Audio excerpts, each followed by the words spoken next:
আজকে আমি বানাচ্ছি খাজা। এটাকে অনেকে বিহারি খাজাও বলে থাকে। আর নানা রকম মেলাতে কিন্তু এই খাজাগুলো দেখতে পাওয়া যায়, খুবই মজার হয় খেতে। Hello friends, welcome to Shimpi and mummy's kitchen.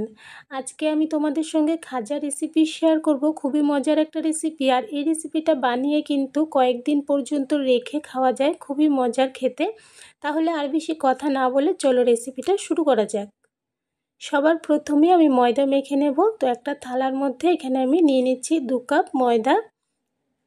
এর মধ্যে এবার আমি পরিমাণ মতো দিয়ে দিলাম লবণ।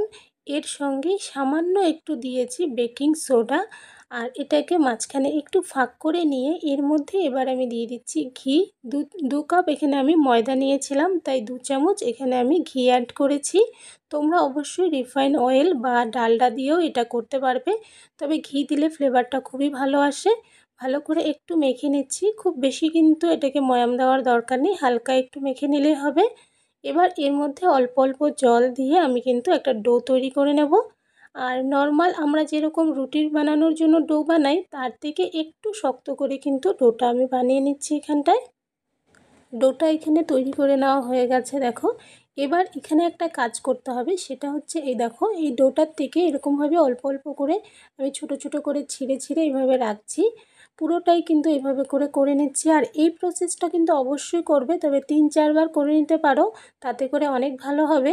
এখানে আমি 2 বার করেছিলাম, তাতে করেও কিন্তু বেশ ভালো হয়। দেখো, প্রথমে একবার করে আবারও আরেকবার করে নিচ্ছি। করে এটাকে আবারও ভালো করে একটু মেখে এটাকে 10 মিনিটের জন্য ঢেকে আমি রেখে দেবো। দেখো, ডো তৈরি হয়ে গেছে। যতক্ষণ ওদিকে ডোটা রেস্ট হচ্ছে ততক্ষণে চিনির শিরাটা তৈরি করে নেব। এখানে একটা কড়াইয়ের মধ্যে 2 কাপ আমি নিয়েছি চিনি। এর সঙ্গে 1 কাপ আমি দিয়েছি জল, সঙ্গে দিয়েছি 2টো এলাচ। আর এই শিরাটা কিন্তু একটু ঘন হবে, বেশি পাতলা শিরা হলে কিন্তু খাজাগুলো ভালো হবে না, নরম হয়ে যাবে। তাই একটু ঘন করে শিরাটা তৈরি করতে হবে। তাই যতটা চিনি দিতে হবে তার ঠিক হাফ পরিমাণ কিন্তু এখানে জল দিয়ে ভালো করে এটাকে জাল করে নিতে হবে।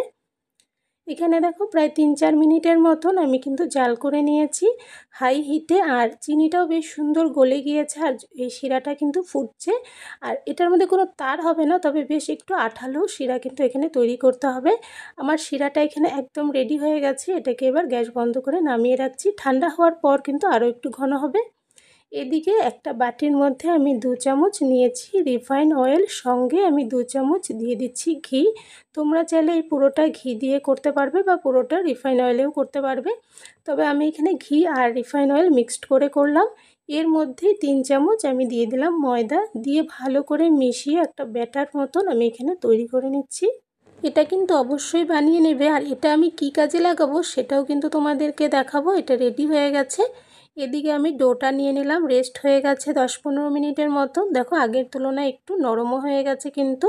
এটাকে হাতে আরও 1-2 মিনিটের মতন হালকা করে একটু মেখে নিচ্ছি। আর তারপর এর থেকে আমি লেচি করে নেব। এর থেকে আমি 3টা লেচি করব, বেশ একটু বড় বড় সাইজের।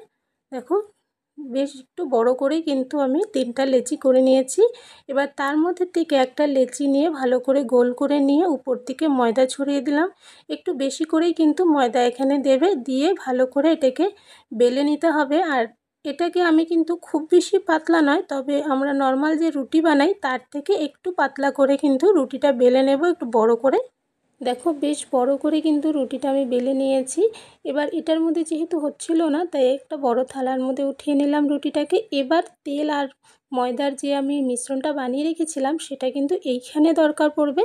দেখো, চামচ দিয়ে ভালো করে পুরো রুটিটার উপরে কিন্তু আমি ছড়িয়ে দিলাম। দিয়ে হাত দিয়ে ভালো করে আমি ছড়িয়ে নেব, পুরো রুটিটার মধ্যে যেন সমানভাবে এটা লাগতে পারে সেইভাবে করে কিন্তু আমি পুরোটার মধ্যে ছড়িয়ে দিচ্ছি। আর এই কাজটা কিন্তু খুবই ইম্পর্ট্যান্ট। এটা করার কারণেই কিন্তু খাজাগুলো যখন আমরা ভাজবো এর লেয়ারগুলো কিন্তু সুন্দরভাবে বোঝা যাবে এবং এটা খেতেও ভালো হবে, ক্রিস্পি হবে। এবার এটাকে আমি ভালো করে দেখো এক কিনার থেকে ধরে রোল করে নিচ্ছি। পুরোটা আমি রোল করে নিয়ে শেষ মাথায় হালকা একটু জল লাগিয়ে এটাকে আমি রোল করে নিলাম। অনেক সময় এটা খুলে যেতে পারে, তাই এটাকে আমি সামান্য একটু জল লাগিয়ে এভাবে রোল করে নিয়েছি। এবার একটা চাকুর সাহায্যে আমি কিন্তু এটাকে ছোট ছোট টুকরোতে কেটে নিচ্ছি। আর এই খাজাগুলো কিন্তু খুব বেশি বড় সাইজের হয় না, ছোট ছোট সাইজেরই হয়, এতে করেই দেখতে ভালো লাগে। তাই একটু ছোট ছোট করে কেটে নিয়ে এবার এই দুটো সাইডে দেখো লেয়ার দেখা যাচ্ছে, তবে একটা সাইড কিন্তু আমি বন্ধ করে দেব। দেখো এইভাবে করে একটা সাইড বন্ধ করে একটু প্রেস করে এটাকে রেখে দিলাম। একটা কিন্তু এখানে রেডি হয়ে গেছে। এবার আরও একটা সেমভাবে করে নিচ্ছি। এইভাবে করে কিন্তু সবগুলো আমি করে নেব। এদিকে দেখো সবগুলো আমার বানিয়ে নেওয়া হয়ে গেছে, পুরো ডোটার থেকেই কিন্তু আমি বানিয়ে নিয়েছি। এবার এখান থেকে একটা আমি উঠিয়ে নিলাম, এটাকে আবারও পিঁড়ির মধ্যে দিয়ে আবারও একটু বেলে নেব। আর এই সময় কিন্তু ময়দা আটা কোনো কিছুরই দরকার নেই, হালকা একটু বেলে নেবে, 2-3 বার একটু প্রেস করে নিলেই কিন্তু হয়ে যাবে। দেখো বেশ সুন্দর ছোট ছোট গোল গোল করে বেলে নিতে হবে। আরও একটা দেখিয়ে দিচ্ছি, এইভাবে করে কিন্তু সবগুলো আমি বেলে নেব। এখানে দেখো আমার বেশ কিছু বেলা হয়ে গেছে, এগুলোকে প্রথমে ভেজে নিচ্ছি, বাকিগুলো আমি পরে ভাজতে ভাজতে বেলে নেব। তোমরা চাইলে একসঙ্গে কিন্তু সবগুলো বেলে নিয়ে তারপরও ভেজে নিতে পারবে। এদিকে আমি তেল আগের থেকেই গরমে বসিয়ে দিয়েছিলাম, মিডিয়াম আঁচে গরম হয়ে গেছে। এক এক করে আমি কিন্তু এই খাজাগুলো দিয়ে দিচ্ছি। আর একটা দেওয়ার পর সেটা যখন তেলের উপরে একটু ভেসে উঠবে, তারপর কিন্তু আমি এখানে আরও একটা দিয়ে দিচ্ছি। এভাবে করে এই তেলের মধ্যে যে কটা হবে আমি কিন্তু একসঙ্গে ভেজে নেব। আর প্রথমে আঁচটা কিন্তু মিডিয়াম টু লোতে রেখে ভাজতে হবে, আর তারপর আঁচটাকে একটু বাড়িয়ে দিয়ে নামিয়ে নিতে হবে। আর এটা কিন্তু খুব বেশি লাল করা যাবে না। এদিকে দেখো খাজাগুলো আমার ভাজা হয়ে গেছে, আর মাঝখানটাতে এভাবে করে একটু নেড়ে চেড়ে ভেজে নিলে কিন্তু মাঝখানের লেয়ারগুলো আরও ভালো করে বোঝা যাবে। আর এবার ভাজা হয়ে গেছে, আমি উঠিয়ে নিচ্ছি। এর জন্য একটা ছাঁকনি নিয়েছি, আর ছাঁকনির নিচে একটা বাটি রেখেছি, রেখে এভাবে করে উঠিয়ে নিচ্ছি। কেননা এই খাজাগুলোর মধ্যে কিন্তু অনেক তেল ঢুকে থাকে, তাই এভাবে করে রাখলে এক্সট্রা তেলটা কিন্তু ঝরে যাবে।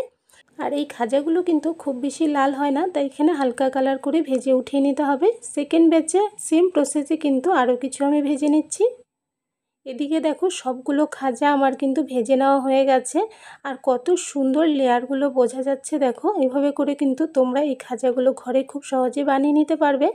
আর এদিকে শিরাটাও ঠান্ডা হয়ে গেছে, এবার আমি শিরার মধ্যে খাজাগুলো দেবো। আর উল্টিয়ে পাল্টিয়ে বেশিক্ষণ কিন্তু রাখার দরকার নেই, 2-3 বার উল্টিয়ে পাল্টিয়ে এগুলোকে উঠিয়ে নিলেই হয়ে যাবে। আর অবশ্যই খেয়াল রাখবে শিরা এবং খাজা দুটোই যেন ঠান্ডা থাকে, ঠান্ডা অবস্থায় কিন্তু শিরার মধ্যে দিতে হবে। এদিকে আবারও একটা থালার উপরে নেট রেখেছি, তার উপরে কিন্তু খাজাগুলো শিরার থেকে উঠিয়ে রাখলাম, এতে করে এক্সট্রা শিরা ঝরে যাবে এবং খাজাগুলো বেশ সুন্দর ক্রিস্পি থাকবে। দেখো আরও কিছু আমি এর মধ্যে দিয়ে দিচ্ছি, সেমভাবে কিন্তু সবগুলো আমি উঠিয়ে নেব। আর এই রেসিপিটা তোমাদের কাছে কেমন লাগলো অবশ্যই কমেন্টসে জানিও, ভালো লাগলে লাইক করো, শেয়ার করো। আর আমার চ্যানেলে যদি নতুন হয়ে থাকো তাহলে চ্যানেলটা সাবস্ক্রাইব করে পাশে থাকা বেল আইকনে অল বাটনসে প্রেস করে দেবে, তাহলে আমার চ্যানেলে আপলোড করা যে কোনো নতুন ভিডিও নোটিফিকেশন কিন্তু তোমরা সবার প্রথমে পেয়ে যাবে। এদিকে দেখো সবগুলো খাজা কিন্তু আমি শিরাতে ডুবিয়ে উঠিয়ে নিয়েছি, আর দেখতে কতটা সুন্দর হয়েছে। দেখো এর ভেতর কিন্তু সুন্দরভাবে শিরাও ঢুকেছে, দেখেই বুঝতে পারছো। আর এখান থেকে আমি তোমাদের ভেঙেও দেখাবো যে খাজাগুলো এই শিরাতে ডুবিয়ে ওঠানোর পরও কতটা ক্রিস্পি আছে। দেখো একটা খাজা আমি হাতে নিয়ে হালকা একটু প্রেস করলাম, কত সুন্দর গুঁড়ো গুঁড়ো হয়ে গেছে, দেখে বুঝতে পারছো যে কতটা এটা ক্রিস্পি আছে। আরও একটা আমি তোমাদেরকে ভেঙে দেখাচ্ছি। দেখো এইভাবে করে খাজাগুলো কিন্তু ঘরে বানিয়ে নিতে পারবে, দারুণ মজার হয়। আর এরকমই আরও একটা নতুন রেসিপি ভিডিও নিয়ে তোমাদের সঙ্গে আবারও দেখা হবে। তাহলে আজকের জন্য বাই বাই।